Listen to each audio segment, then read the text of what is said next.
Histórico apagón eléctrico en España. ¿Pero qué lo ha provocado? ¿Cuáles han sido sus causas? Veámoslo.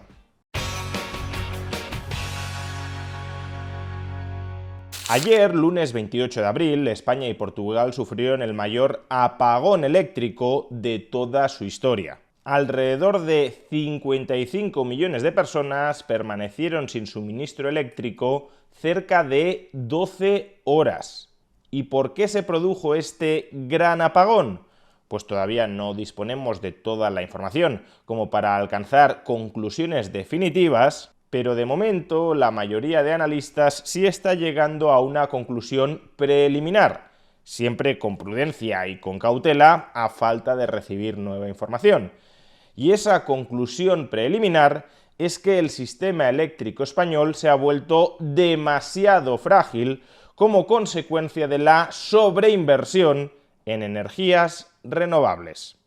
Y para comprenderlo, primero vamos a explicar el funcionamiento básico de una red eléctrica a través de la analogía con una bañera. Imaginad que tenemos una bañera con un grifo abierto, que por tanto va llenando de agua la bañera, y a su vez con un desagüe abierto por el cual se va drenando agua de la bañera. El grifo abierto que va vertiendo agua a la bañera es la producción eléctrica y el desagüe que va drenando agua de la bañera es el consumo eléctrico. Pues bien, para que la red eléctrica funcione correctamente, el nivel de agua de la bañera se ha de mantener estable. El nivel de la bañera representa la frecuencia de la red eléctrica y ha de mantenerse, como digo, estable en 50 hercios. Eso significa, por tanto, que la producción y el consumo eléctrico han de estar perfectamente sincronizados. Si el flujo de producción de nueva electricidad es mayor que el flujo de consumo de electricidad, entonces la frecuencia subirá, el nivel de la bañera aumentará. Y por el contrario, si el flujo de consumo de electricidad, si la demanda eléctrica se ubica por encima del flujo de producción de electricidad, la frecuencia bajará, el nivel de la bañera bajará. Y una frecuencia notablemente por encima o notablemente por debajo de los 50 hercios es una frecuencia que aboca a la red eléctrica al colapso. Por seguir con la analogía, lo que podríamos decir es que cuando el nivel de la bañera sube mucho o baja mucho, rápidamente se cierra el grifo y se tapona el desagüe para intentar controlar el restablecimiento de la frecuencia de la red eléctrica. Y claro, si el desagüe de la bañera es el consumo eléctrico, taponar el desagüe de la bañera equivale a un apagón generalizado como el que vivimos ayer en España y Portugal. Y en principio podría parecer que este equilibrismo entre la oferta de electricidad y la demanda de electricidad es algo muy complicado de lograr, pero en términos generales no lo es tanto. Por un lado, la demanda de electricidad en el conjunto de una economía es bastante estable, porque las pautas de consumo en agregado de familias y empresas son estables. Por tanto, aunque el tamaño del desagüe, el flujo de agua que es drenada en cada momento de la bañera no sea constante, su fluctuación sí resulta bastante previsible. Y en la medida en que la fluctuación del tamaño del desagüe en cada momento del tiempo sea anticipable, también podemos anticipar la oferta eléctrica que vamos a necesitar para mantener el nivel de la bañera estable.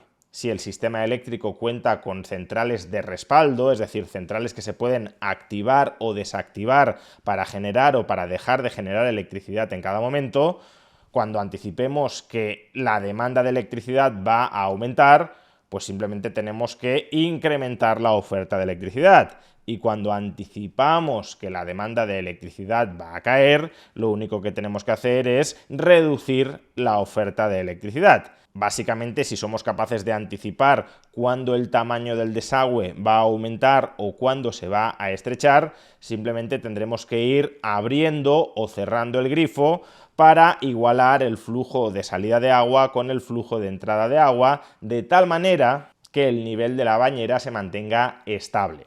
Ahora bien, para que este ejercicio de ajuste continuado entre oferta y demanda de electricidad funcione correctamente, El sistema eléctrico de un país ha de contar con suficientes centrales eléctricas que tengan dos características. En primer lugar, el sistema eléctrico de un país ha de tener centrales eléctricas de respuesta rápida, es decir, centrales eléctricas que puedan activarse o desactivarse con rapidez para añadir oferta de electricidad al sistema cuando el consumo aumenta mucho, o para dejar de suministrar oferta de electricidad cuando el consumo baja mucho. Y no todas las centrales eléctricas son de este tipo. Solo las centrales eléctricas de gas, de ciclo combinado, o las centrales hidroeléctricas cuentan con esta flexibilidad para encenderse y para apagarse. Sería el equivalente a tener flexibilidad a la hora de abrir o de cerrar el grifo. Y si bien las centrales nucleares, por su parte, no son centrales de respuesta rápida, no son centrales que, por lo general, al menos las que tenemos en España, puedan apagarse o encenderse con rapidez para incrementar o para reducir el suministro eléctrico, sí son centrales, en cambio, con una generación eléctrica muy estable, muy regular y, por tanto, muy previsible. Tener centrales nucleares en funcionamiento equivale a que no podamos cerrar totalmente el grifo, pero al menos que el caudal de ese grifo sí sea totalmente estable y, por tanto, como digo, previsible. En cambio, las centrales eléctricas renovables, eólica y fotovoltaica, no solo no son centrales de apagado y de encendido rápido, sino que además no es estable ni previsible, sino que depende de las condiciones atmosféricas. Es el equivalente no solo a que no podamos cerrar totalmente el grifo, sino a que ni siquiera seamos capaces de controlar el caudal de ese grifo que estamos intentando cerrar. Y la segunda característica que idealmente ha de tener un sistema eléctrico para poder equilibrar continuamente, sin apagones, sin colapsos en la red, la oferta y la demanda de electricidad es la inercia de ese sistema eléctrico, el amortiguador que tiene ese sistema eléctrico para absorber las fluctuaciones en la oferta o en la demanda de electricidad. Cuanta más inercia tenga un sistema eléctrico, menos expuesto estará a las fluctuaciones en la demanda o en la oferta de electricidad. O dicho de otra manera, más tiempo de reacción tendrá ese sistema eléctrico. Si volvemos al ejemplo de la bañera, la inercia nos la daría la amplitud de la bañera. Cuanto más ancha sea la bañera, más tiempo tendrá que pasar hasta que una fluctuación o en la oferta o en la demanda de electricidad, en el agua que se va vertiendo a la bañera por el grifo o en el agua que va siendo drenada de la bañera por el desagüe, más tiempo tendrá que pasar hasta que el nivel suba o baje, hasta que se desestabilice la frecuencia, lo cual dará, por tanto, más tiempo a que ese desequilibrio desaparezca por sí solo o a tomar medidas correctoras para contrarrestarlo. En cambio, un sistema eléctrico con baja inercia sería una bañera muy estrecha. Si la bañera es muy estrecha, a poco que aumente o se reduzca la oferta o a poco que aumente o se reduzca la demanda, el nivel variará muy rápidamente. Pues bien, hay centrales eléctricas que aportan inercia al sistema eléctrico y hay otras centrales eléctricas que no aportan inercia al sistema eléctrico. ¿Cuáles son las centrales eléctricas que aportan inercia? Pues de nuevo las centrales de ciclo combinado, las centrales hidroeléctricas y también en este caso las centrales nucleares. Estas tres centrales ayudan a que el sistema eléctrico tenga mucha inercia y por tanto mucha capacidad para absorber fluctuaciones en la oferta o en la demanda de electricidad. ¿Y qué centrales eléctricas no aportan nada de inercia? Las centrales renovables. Por consiguiente, cuanta mayor es la presencia de centrales renovables dentro del mix eléctrico de un país, más frágil se vuelve el sistema eléctrico de ese país. No solo no podemos controlar el caudal del grifo, no podemos abrirlo o cerrarlo a discreción, sino que además el tamaño de la bañera se vuelve muy estrecho. Y por tanto, cualquier fluctuación no prevista en la oferta de electricidad que se vierte a la red puede terminar desestabilizando la frecuencia de la red y por tanto generando un apagón masivo. Esto, por cierto, es algo que el regulador de la red eléctrica de España conocía perfectamente. Atención al siguiente párrafo de las cuentas anuales de 2024 de Redella, de Red Eléctrica de España. Punto cuarto. Pérdida de prestaciones de generación firme asociada al cierre de centrales de generación convencional, carbón, ciclo combinado, nuclear. El cierre de centrales de generación convencional como las de carbón, ciclo combinado y nuclear, consecuencia de requisitos regulatorios, implica una reducción de la potencia firme y las capacidades de balance del sistema eléctrico, así como su fortaleza e inercia. Esto podría aumentar el riesgo de incidentes operacionales que pueden afectar al suministro y la reputación de la empresa. Esta incidencia supone un riesgo con un horizonte temporal a corto y medio plazo. El riesgo se ubica en las actividades propias y de los clientes y usuarios. Por tanto, que no nos digan que no sabían que esto podía pasar. Lo sabían y lo han ocultado. Así que lo que sucedió ayer solo era cuestión de tiempo que ocurriera. Como podéis observar, ayer a las 12:30 del mediodía, cuando se produjo el apagón eléctrico, la mayor parte de la generación eléctrica de España, con mucha diferencia, procedía de fuentes renovables. La solar fotovoltaica aportaba el 55% de todo el suministro eléctrico y la solar térmica otro 5%, es decir, el 60% procedía de energía solar.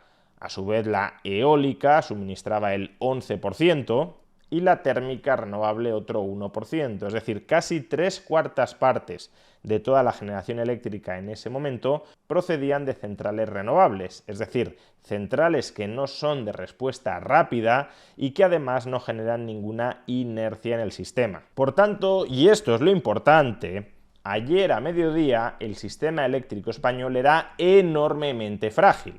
Bastó en consecuencia cualquier perturbación considerable o en la oferta o en la demanda de electricidad para que ese sistema eléctrico frágil no fuera capaz de absorber esa perturbación y por tanto se generara un apagón masivo. La causa real del apagón, por tanto, está en esa fragilidad del sistema eléctrico español.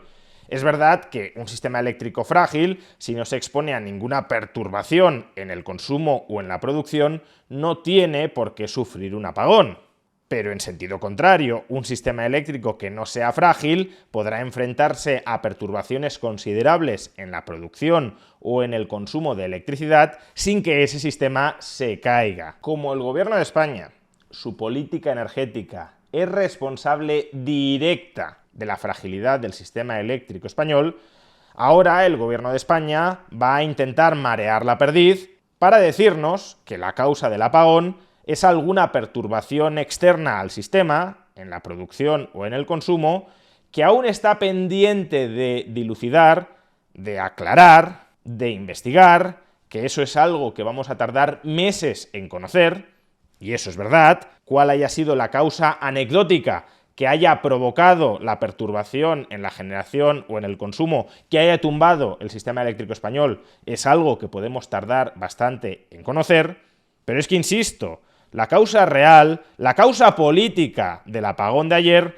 no es que haya habido una perturbación o en la generación o en el consumo que el sistema no haya sido capaz de absorber. La causa es la fragilidad del sistema para ser incapaz de absorber esas perturbaciones. Y esa fragilidad, insisto, es algo que se ha diseñado políticamente. Y por tanto, aquellos que lo hayan diseñado políticamente, sin ni siquiera advertir a la población de que esto podía suceder, es más, negando que nada de esto pudiera suceder, no va a haber ni apagones de electricidad, ni racionamiento de bombonas de butano, ni ninguna de esas escenas apocalípticas que evocan en muchas ocasiones la bancada de la derecha y la ultraderecha junto con los medios de comunicación que jalean esas noticias y esos mensajes. Aquellos que lo hayan diseñado políticamente sin haber alertado a la población de los riesgos, incluso negando esos riesgos, esas personas deberán asumir sus responsabilidades políticas. Y si no las asumen y la población mansamente acepta que no las asuma, entonces esa población se merecerá todos los apagones que hayan llegado y que estén por llegar.